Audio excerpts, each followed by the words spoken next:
ꯅꯨꯡꯁꯤꯕꯤꯗꯨꯅ Manipuri entertainment ꯆꯦꯅꯦꯜꯕꯨ subscribe ꯑꯃꯁꯨꯡ like ꯇꯧꯕꯤꯔꯝꯃꯨ꯫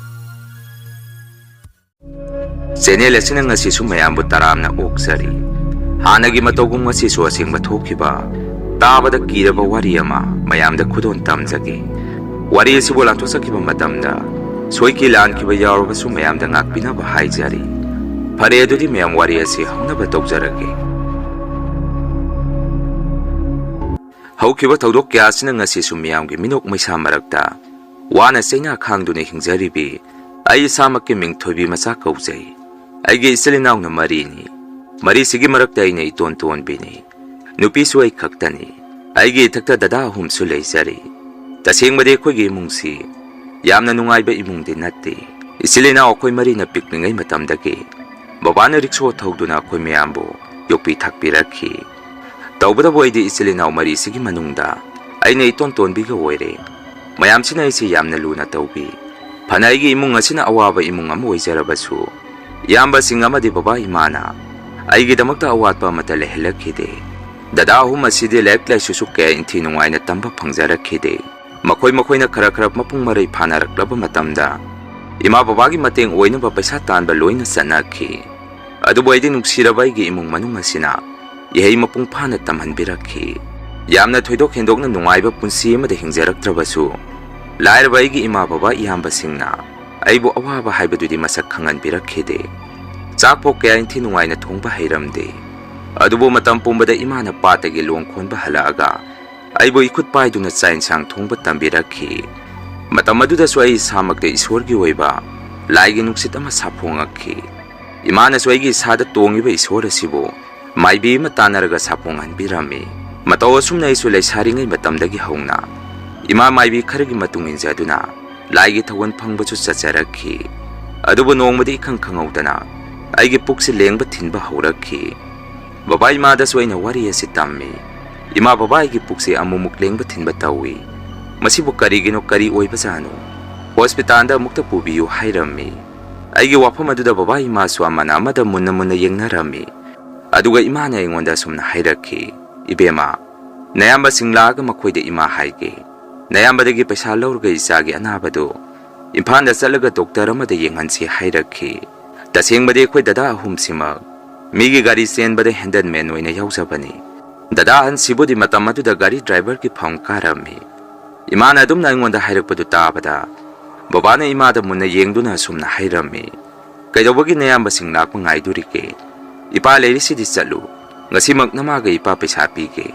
ꯏꯆꯥ ꯅꯥꯕ ꯌꯥꯗꯦ ꯍꯥꯏꯗꯨꯅ ꯕꯕꯥꯅ ꯃꯥꯒꯤ ꯃꯜꯂꯕ ꯁꯦꯒꯥꯏꯔꯕ ꯐꯨꯔꯤꯠꯈꯥꯎ ꯑꯗꯨꯗꯒꯤ ꯂꯨꯄꯥ 100 ꯆꯞꯄꯤ 3 ꯏꯃꯥꯗ ꯄꯤꯔꯝꯃꯤ꯫ ꯑꯁꯨꯝꯅ ꯏꯃꯥꯒ ꯑꯩꯒꯁꯨ ꯕꯕꯥꯗꯒꯤ ꯄꯩꯁꯥ ꯑꯗꯨ ꯂꯧꯗꯨꯅ ꯏꯝꯐꯥꯜꯗ ꯑꯩꯒꯤ ꯄꯨꯛ ꯂꯦꯡꯕ ꯊꯤꯟꯕ ꯇꯧꯔꯤꯕꯗꯨ ꯌꯦꯡꯊꯣꯛꯄ ꯂꯥꯛꯈꯤ꯫ ꯑꯗꯨꯕꯨ ꯑꯩꯒꯤ ꯑꯅꯥꯕ ꯂꯥꯏꯑꯣꯡ ꯑꯗꯨꯗꯤ ꯑꯦꯄꯦꯟꯗꯤꯛꯁ ꯑꯣꯏꯔꯝꯈꯤ꯫ ꯗꯣꯛꯇꯔ ꯑꯃꯅꯁꯨ ꯑꯁꯨꯝꯅ ꯍꯥꯏꯔꯛꯈꯤ, "ꯂꯥꯏꯑꯣꯡ ꯑꯁꯤ ꯀꯨꯏꯅ ꯊꯝꯕ ꯌꯥꯕ ꯑꯅꯥꯕ ꯅꯠꯇꯦ꯫ ꯌꯥꯔꯒꯗꯤ ꯊꯨꯅ ꯑꯣꯄꯔꯦꯁꯟ ꯇꯧꯅꯕ ꯁꯤꯜꯍꯧꯁꯤ, ꯀꯨꯏꯊꯔꯒꯗꯤ ꯐꯔꯔꯣꯏ" ꯍꯥꯏꯔꯛꯈꯤ꯫ ꯗꯣꯛꯇꯔꯒꯤ ꯋꯥꯐꯝ ꯑꯗꯨ ꯇꯥꯕꯗ ꯏꯃꯥꯒ ꯑꯩꯒꯁꯨ ꯑꯁꯤꯒꯨꯝꯕ ꯃꯔꯝꯁꯤ ꯀꯌా ꯈꯪꯗꯕꯒ ꯌꯥꯝꯅ ꯄꯥꯈꯠꯂꯝꯃꯤ꯫ ꯌꯨꯝ ꯍꯦꯛ ꯍꯜꯂꯛꯄꯒꯁꯨ ꯕꯕꯥꯗ ꯏꯃꯥꯅ ꯗꯣꯛꯇꯔꯅ ꯍꯥꯏꯔꯛꯄ ꯋꯥꯔꯣꯜ ꯄꯨꯝꯕ ꯕꯕꯥꯗ ꯂꯣꯏꯅ ꯇꯝꯃꯝꯃꯤ꯫ ꯃꯗꯨꯗ ꯕꯕꯥꯁꯨ ꯄꯨꯛ ꯂꯥꯎꯅ ꯍꯧꯒꯠꯂꯛꯈꯤ꯫ ꯑꯗꯨꯒ ꯏꯃꯥꯒ ꯑꯩꯒꯗ ꯑꯁꯨꯝꯅ ꯍꯥꯏꯔꯝꯃꯒ ꯊꯣꯛꯈꯤ, "ꯅꯌꯥꯝꯕ ꯑꯍꯨꯝꯗꯨ ꯃꯈꯣꯏ ꯂꯣꯏꯅ ꯀꯧꯗꯕ ꯌꯥꯔꯔꯣꯏ꯫ ꯃꯣꯏ ꯂꯥꯛꯑꯒ ꯀꯣꯟꯅ ꯑꯃꯨꯛ ꯀꯨꯞꯅ ꯇꯥꯟꯅꯔꯁꯤ" ꯍꯥꯏꯔꯝꯃꯒ ꯕꯕꯥꯁꯨ ꯃꯄꯥꯟꯗ ꯊꯣꯛꯈꯤ꯫ ꯃꯁꯤꯒꯤ ꯃꯇꯨꯡ ꯗꯗꯥ ꯑꯍꯨꯝꯁꯨ ꯌꯨꯝ ꯑꯁꯤꯗ ꯕꯕꯥꯅ ꯂꯣꯏꯅ ꯀꯧꯔꯝꯃꯤ꯫ ꯑꯗꯨꯒ ꯑꯩꯒꯤ ꯑꯣꯄꯔꯦꯁꯟꯒꯤ ꯃꯇꯥꯡꯗ ꯋꯥ ꯇꯥꯟꯅꯔꯝꯃꯤ꯫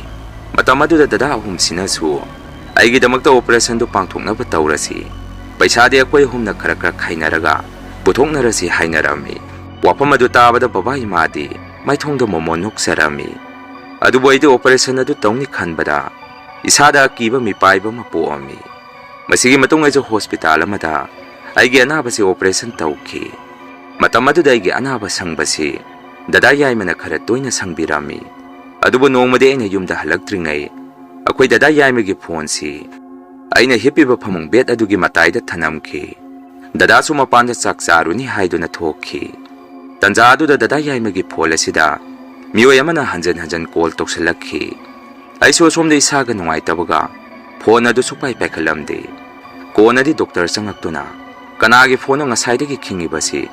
ꯄꯥꯏꯈꯠꯂꯨ" ꯆꯩꯔꯛꯈꯤ꯫ ꯃꯗꯨꯗ ꯑꯩꯁꯨ ꯐꯣꯟ ꯑꯗꯨ ꯄꯥꯏꯈꯠꯂꯝꯃꯤ꯫ ꯃꯇꯝ ꯑꯗꯨꯗ ꯐꯣꯟ ꯇꯧꯔꯛꯏꯕ ꯃꯤꯑꯣꯏ ꯑꯁꯤꯗꯤ Dada yaimagi mamanaba makhoi gari senminaba kangusing oiramkhi. Ainasu nupa aduda dada leite hotel da saksaba thokhi. Horen halaga mukta holake hairami. Aigi wahai aduda nupa aduna musumna hairakhi. Thoibi natro nangdi naba pharabo. Aisu horen numidang wairam. Nangi anaba hangba lake na imphanda thorakpane. Madugine na phone tawri isi. Ai noi dadaga gari satminaba mini. Nangba hujik karisu tawdrabo hangakhi. Madudai na musumna khummi. Dada ai hujikte karisu tawdre. Nongnini leiragadi doctor na yumda hanba yarani su hai. Wafam ase aina masak khangdraba miyoi aduda hairami. Nupa adusu ngahak aiga wari sanaramaga phone thamki. Dada hek halakpaga suaina wari tammi. Numitugi numidang wayam tasalakpa matamadaida. Ngasai mamangda phone tawrukkiba miyoi adu. Dada yaimaga punna aigi nakta sangminarakhi. Miyoi adunadi aibu hanadagi masak khangbadawna wari watai saba haurakhi. Dadana su miyoi adu aingonda masak takpirami. Asumna angakpani thajadaba khalludaba mikup adudagi nupa aduga aiga nongmagi tamna naksanarakkhi. Aisu ipangpangna punsigi ahamba nungsibu oina nupa aduga nungsimari thamba haurami. Masigi matung 2015 gi matam masaida aisu nupa aduda selami. Ai sele pau tabada dada ahum sinadi aingonda yamna saurami. Sakpong inthi nungaina thongba heitriba mana haujipu migi mayumda matau karamna leirukadagi. Luribadi nupa adusu akhoi yaimagi mamanaba oiramane. Matau karamna makhoibu khangnariba janu haidana. Akhoi dada hal asina yamna saurami. Dada yaima asinasu aina seliba magi mamanaba asida yamna saurami. Asukluna tinaraga aigi ichanupibu mana moithem tawduna lawbiba. Luhongbasu yaroi nupa adu aina masak muna khangba mini haiduna. Dada yaima asinasu aiga nupa asiga luhongbasi yaroi thingami. Phana asumna dada ahum sina thingzarabasu Babaga imagana nachanupisu amakhaktani. Magi maraibakta sumna thu tamambagini. Yare haukradi haukre. Akhoi leijaba khara tawraga angang ase luhongpirasi. Indhokpibasu nungaiti. Mayamba nakoi ahumsina sumasida chaungna daita lawduribani. Nakoi kanamatana thaba asida mai onduna chenba yaroi ko haidana. Wafam ase babana dada ahumda hairami. Masigi matung dada ahumsisu pailemandabadagi. Makoi leijaba paisa khara puthoknaraga yamna chaudhabi piktakna aibu nupa aduda luhongpirami. Aina yum aduda hek lakpadasu inempoksina aibu ipam pamdabagi mong mataw ma ulakhi. Amaromdana aidi cha insangsu kaya thongba hijaraktabaga inempokki mabungning ipen pelhanba ngamamkhide. Aigi nupa aduda su luhongba kuidringai mamana ngangba chaiba haurakhi. Nupido longni haidana laura abadi khara isu taba cha insang ningthijana thongba hiba ma laurakide leite. Yum asida angang pisak ama pusalai haidana ngangpirami. Aisu madu tarubada isada thawai yamna nungaijaramde. Matam amada imana patagi long khonba hek halakpaga chak thongba takpirakhiba adu ningsingakpada ai pungning yamna nungsirami. Aigi nupasu gari driver oibana maram oiraga yumdasu numit 10 ni 20 ni mukpak hanjala amkhide. Aigi inempoktuna swaibu otpa naiba haurakhi. Marakta aina chak thongba yaraktaba matamdasu cheng khaidaba nung yawba cheng amadi cheng changba chak thongduna aina chanaba inempokna thangtorakhi. Madupo aidi chak lambagi mayaina phana chaningdrabasu imitagi ipi chadum chenthaduna chak adu adum charami. Pukham aduda hapi ba cheng changba chak adusu loina chasanbadi ngamdabana aisu masit kharadi lemammi. Madupo aigi inempoksina puthok-puthoktana chaiba ngangba haurakhi. Nayumdagi pokcha insang thongba hitana lakpa nangbu aina hojik nomagi nathibong khara thongaga pijaribadu amata lemhanba yade. Isanupana wana lamda thoktuna paisa tanjaraga wanba cheng changni amata lemhanba yade haiduna aibu pukham aduda hapi ba cheng changba chaksing adu loina pijarami. Madu hek charubada nubidangdasu khong hamdaba tumba ngamdaba kaya amadagi isa nabasu kungai ama yawkhi. Aigi nupa hek halakpagasu aina mangonda kaptuna haijarami. Dada aibu kuina yum masida huntoka satkanu imana aibu thina tawi yum masida ai tomda lehauba kijai hairami. Aigi wafam aduda aigi nupana soingonda kaya thoksabiramde. Imana nang phaningdana tawbani akhoigi imadi yamna phai nangsu sumloinaraga khangakani. Ai chale hairamaga hek halakpagasu imada paisa khara pisalamaga yumdagi hekta thokhi. Masigi matung aisu ahambo oina isa ama naupuba haurakhi. Matam asidani aigi punsida khwaidagi thamoi kaiba mikup haibada oidoribasi aina mirolakpa matam asidadi aigi nupadusu ayuk nungthin thaba ingkang chathoabasu ꯌꯨꯝꯗꯗꯤ ꯑꯗꯨꯝ ꯍꯟꯖꯜꯂꯛꯄ ꯍꯧꯔꯝꯃꯤ꯫ ꯃꯆꯥꯅꯨꯄꯥ ꯂꯩꯅ ꯂꯩꯅꯁꯨ ꯏꯅꯦꯝꯄꯣꯛꯅ ꯑꯩꯕꯨ ꯉꯥꯡꯕꯗꯤ ꯂꯦꯞꯄꯝꯈꯤꯗꯦ꯫ ꯑꯃꯐꯥꯎ ꯉꯥꯡꯅꯕ ꯉꯝꯗ꯭ꯔꯤꯉꯩ ꯁꯤꯗ ꯑꯅꯤꯃꯨꯛ ꯁꯨꯔꯛꯇꯣꯔꯕ ꯍꯥꯏꯗꯨꯅ ꯊꯤꯅ ꯊꯤꯅ ꯆꯩꯔꯝꯃꯤ꯫ ꯑꯩꯅ ꯄꯣꯛꯂꯛꯀꯗꯕ ꯑꯉꯥꯡ ꯑꯁꯤꯁꯨ ꯃꯥꯒꯤꯗꯤ ꯃꯆꯥꯅꯨꯄꯥꯅ ꯍꯦꯛ ꯄꯣꯛꯄ ꯑꯍꯥꯟꯕ ꯃꯁꯨ ꯑꯣꯏꯗꯣꯔꯤꯕꯅꯤ꯫ ꯃꯁꯤꯐꯥꯎ ꯃꯤꯅꯨꯡꯁꯤ ꯃꯆꯦꯠ ꯑꯃꯠꯇ ꯂꯩꯔꯝꯗꯦ꯫ ꯅꯣꯡꯃꯗꯤ ꯑꯩꯁꯨ ꯊꯥ ꯐꯖꯜꯂꯛꯄꯒꯤ ꯗꯣꯛꯇꯔꯗ ꯑꯩꯒꯤ ꯅꯨꯄꯥꯒ ꯆꯦꯛꯑꯞ ꯆꯠꯂꯝꯃꯤ꯫ ꯃꯇꯝ ꯑꯗꯨꯗ ꯗꯣꯛꯇꯔꯅ ꯑꯩꯒꯤ ꯅꯨꯄꯥꯒ ꯑꯩꯉꯣꯟꯗ ꯑꯔꯨꯕ ꯋꯥꯔꯤ ꯑꯃ ꯁꯥꯁꯤ ꯍꯥꯏꯔꯛꯈꯤ꯫ ꯋꯥꯐꯝ ꯑꯗꯨꯗ ꯑꯩꯁꯨ ꯀꯌꯥ ꯂꯨꯅ ꯈꯟꯖꯜꯂꯝꯗꯦ꯫ ꯇꯧꯕꯇꯕꯨ ꯑꯩꯒꯤ ꯅꯨꯄꯥꯗꯤ ꯗꯣꯛꯇꯔꯅ ꯍꯥꯏꯔꯛꯀꯗꯕ ꯋꯥꯐꯝ ꯑꯗꯨ ꯍꯥꯟꯅꯗꯒꯤꯁꯨ ꯈꯔ ꯈꯪꯕꯒꯤ ꯃꯑꯣꯡꯗ ꯑꯩꯕꯨ ꯃꯄꯥꯟꯗ ꯂꯩꯔꯝꯃꯨ, ꯃꯥ ꯑꯗꯨꯝ ꯁꯥꯟꯅꯔꯒꯦ ꯍꯥꯏꯔꯛꯈꯤ꯫ ꯆꯩꯔꯛ ꯑꯁꯤꯗ ꯗꯣꯛꯇꯔꯅ ꯑꯩꯁꯨ ꯌꯥꯎꯅ ꯁꯥꯟꯅꯗꯕ ꯌꯥꯗꯕ ꯋꯥꯔꯤꯅꯤ꯫ ꯋꯥꯐꯝ ꯑꯁꯤ ꯌꯥꯝꯅ ꯂꯨꯕꯁꯨ ꯅꯠꯇꯦ,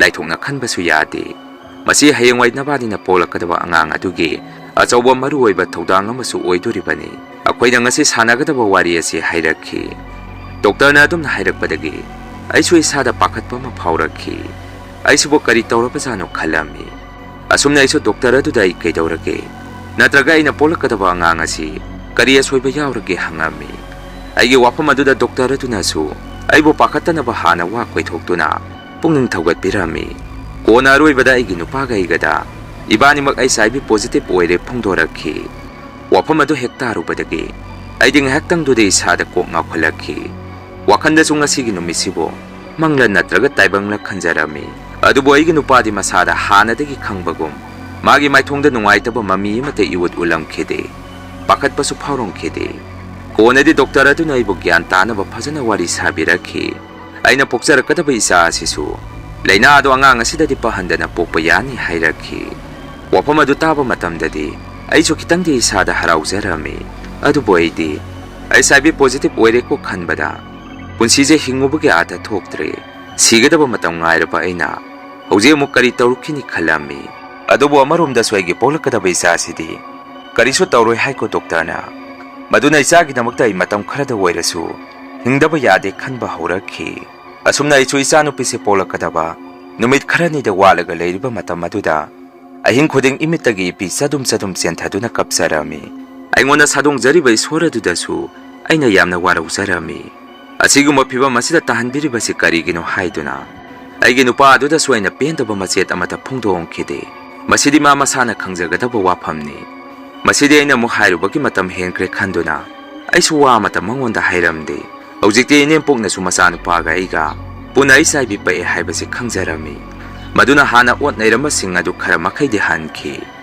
ꯃꯁꯤꯒꯤ ꯃꯇꯝ ꯈꯔꯒꯤ ꯃꯇꯨꯡꯗꯗꯤ ꯑꯩꯒꯤ ꯅꯨꯡꯁꯤꯖꯔꯕ ꯏꯆꯥꯅꯨꯄꯤ ꯑꯃ ꯐꯪꯖꯈꯤ꯫ ꯏꯆꯥꯅ ꯇꯥꯏꯕꯪꯄꯥꯟ ꯑꯁꯤꯗ ꯍꯦꯛ ꯈꯣꯡꯗꯥꯔꯛꯈꯤꯕꯗꯒꯤ ꯏꯆꯥꯒꯤ ꯑꯍꯥꯟꯕ ꯃꯥꯏꯊꯣꯡ ꯑꯗꯨ ꯎꯖꯕꯗ ꯑꯩꯒꯤ ꯑꯋꯥꯕ ꯅꯨꯡꯉꯥꯏꯇꯕ ꯄꯨꯝꯕ ꯄꯨꯀꯥꯎ ꯍꯦꯛ ꯀꯥꯎꯈꯤ꯫ ꯑꯁꯨꯝꯅ ꯑꯩꯁꯨ ꯏꯆꯥꯅꯨꯄꯤꯒꯤꯗꯃꯛꯇ ꯃꯈꯥ ꯇꯥꯅ ꯄꯨꯟꯁꯤꯁꯦ ꯑꯋꯥꯕ ꯀꯌꯥꯗꯨ ꯈꯥꯡꯖꯤꯟꯗꯨꯅ ꯅꯨꯡꯉꯥꯏꯕ ꯃꯥꯏꯊꯣꯡ ꯑꯃꯗ ꯍꯤꯡꯖꯔꯝꯃꯤ꯫ ꯑꯗꯨꯕꯨ ꯑꯩꯒꯤ ꯑꯋꯥꯕ ꯆꯩꯅꯥꯗꯤ ꯃꯁꯤꯅꯁꯨ ꯂꯣꯏꯔꯝꯗ꯭ꯔꯤ꯫ ꯏꯆꯥꯅꯨꯄꯤꯅ ꯆꯍꯤ 5-6 ꯁꯨꯔꯛꯄ ꯃꯇꯝ ꯑꯗꯥꯏꯗ ꯂꯩꯀꯥꯏꯒꯤ ꯃꯤꯑꯣꯏꯁꯤꯡꯅ ꯑꯩꯉꯣꯟꯗ ꯄꯥꯎ ꯑꯃ ꯇꯝꯃꯛꯈꯤ꯫ ꯃꯗꯨꯗꯤ ꯅꯪꯒꯤ ꯅꯨꯄꯥꯁꯤ ꯅꯨꯄꯤ ꯑꯃ ꯀꯣꯏꯔꯦ, ꯃꯁꯤ ꯅꯪꯅ ꯀꯔꯤꯃꯠꯇ ꯈꯪꯗꯕ꯭ꯔꯥ? ꯍꯧꯖꯤꯛꯇꯤ ꯂꯩꯀꯥꯏ ꯃꯤꯌꯥꯝ ꯄꯨꯝꯕ ꯂꯣꯏꯅ ꯈꯪꯅꯔꯕꯅꯤ ꯍꯥꯏꯔꯛꯈꯤ꯫ ꯑꯍꯥꯟꯕꯗ ꯑꯩꯗꯤ ꯋꯥꯐꯝ ꯑꯗꯨ ꯇꯥꯕꯗ ꯏꯁꯥꯗ ꯅꯣꯛꯅꯤꯡꯕ ꯑꯃ ꯄꯣꯛꯑꯝꯃꯤ꯫ ꯃꯉꯣꯟꯗꯕꯨ ꯀꯔꯝꯕ ꯅꯨꯄꯤꯅ ꯂꯩꯕꯤꯗꯣꯔꯤꯒꯦ ꯈꯟꯗꯨꯅ ꯄꯥꯎ ꯇꯝꯃꯤꯕ ꯂꯩꯀꯥꯏꯒꯤ ꯃꯤꯑꯣꯏꯁꯤꯡ ꯑꯗꯨꯗ ꯑꯁꯨꯝꯅ ꯍꯥꯏꯔꯝꯃꯤ, ꯀꯣꯏꯒꯦꯁꯨ ꯀꯣꯏꯖꯔꯁꯅꯨ, ꯑꯩꯒꯤ ꯊꯕꯛ ꯈꯔꯗ ꯃꯇꯦꯡ ꯑꯣꯏꯅꯕ ꯌꯨꯝ ꯑꯁꯤꯗ ꯄꯨꯁꯜꯂꯛꯑꯣ, ꯑꯩꯅ ꯌꯥꯏ ꯍꯥꯏꯗꯅ ꯅꯈꯣꯏꯅ ꯈꯔ ꯇꯝꯕꯤꯌꯨ ꯍꯥꯏꯔꯝꯃꯤ꯫ ꯑꯗꯨꯕꯨ ꯅꯣꯡꯃ ꯅꯣꯡꯃꯒꯤ ꯃꯌꯥꯝꯅ ꯑꯩꯉꯣꯟꯗ ꯁꯨꯝ ꯋꯥꯐꯝ ꯑꯗꯨ ꯍꯧꯗꯣꯔꯛꯈꯤ꯫ ꯏꯅꯦꯝꯄꯣꯛꯅꯁꯨ ꯑꯩꯉꯣꯟꯗ ꯑꯁꯨꯝꯅ ꯍꯥꯏꯔꯛꯈꯤ, ꯀꯩꯅꯣ ꯅꯪꯕꯨ ꯅꯪꯒꯤ ꯅꯨꯄꯥꯁꯤꯅ ꯇꯧꯔꯤꯁꯦ ꯀꯔꯤꯃꯠꯇ ꯈꯪꯗꯕ꯭ꯔꯣ?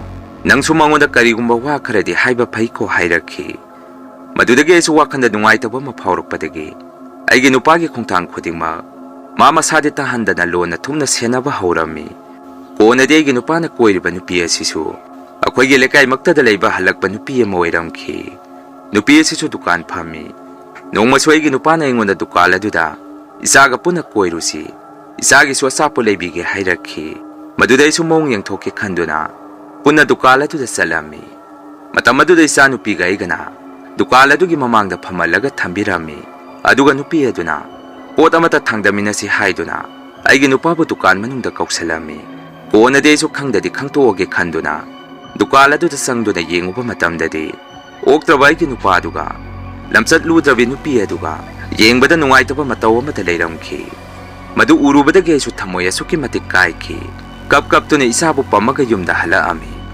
Yum hek yaubaga sumaga iga yamna khanarami. Aina sung ngahaktangduda sawbudu phathaba ngamaktabadagi inakta leiba batil ama aigi nupagi makokta thongki. Masu numittuda makok kaiki. Aisu pendabana hemalakpadagi isa nupibu pangkhattuna ipamda halaami. Dada hoisu yumda amata leiramkidi. Yumduda imaga babaga da leiramki.